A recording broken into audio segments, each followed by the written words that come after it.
Channel Balkhali সমগ্র বলখালি জুড়ে। কর্ণফুলী নদীর বিভিন্ন পয়েন্টে অভিযান চালিয়ে অবৈধ ও নিষিদ্ধ কারেন্ট জাল জব্দ করেছে বোয়ালখালী উপজেলা মৎস্য অধিদপ্তর।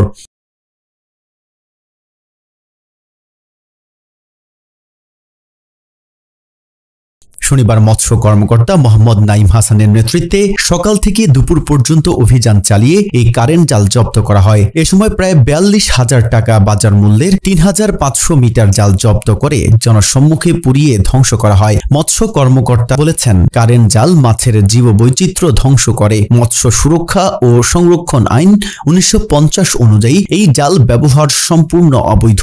অবশ্যই কারেন্ট জালগুলো মাছের জন্য ক্ষতিকর, কারণ কারেন্ট জালের একটা লিমিট আমাদের আছে, প্রায় 6.5 সেন্টিমিটার পর্যন্ত কারেন্ট জাল আমরা অ্যালাউ করতে পারি, কিন্তু তার থেকে কম মেশ সাইজের জালগুলোকে আমাদের নিষিদ্ধ আছে। আমাদের মৎস্য সুরক্ষা ও সংরক্ষণ আইন ১৯৫০ অনুযায়ী এগুলো সম্পূর্ণ অবৈধ এবং সেইগুলো স্থানীয়ভাবে সেইগুলো জব্দ করতে হবে এবং পুড়িয়ে বিনষ্ট করার বিধান রয়েছে। হালদা নদী পৃথিবীর মধ্যে একমাত্র প্রাকৃতিক মৎস্য প্রজনন ক্ষেত্র যেখান থেকে আমরা রুই জাতীয় মাছের ডিম আহরণ করি এবং সেই ডিম থেকে মা মাছ তৈরি করে আমরা লালন পালন করি এবং তার মাধ্যমে আমরা সারা বাংলাদেশে মা মাছের সাপ্লাই দিয়ে থাকি।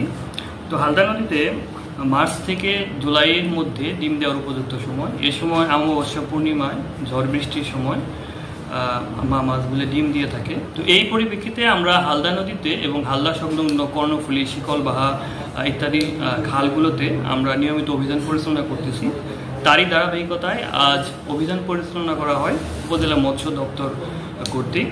তো এই সময় অভিযানের সময় প্রায় ৩৫০০ মিটার কারেন্ট জাল জব্দ করা হয় এবং সেই জালগুলো স্থানীয় লোকদের সম্মুখে পুড়িয়ে বিনষ্ট করা হয়।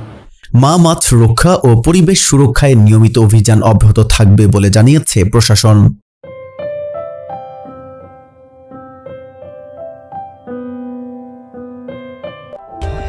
For more updates, subscribe to our channel, click the show links and enjoy watching the video.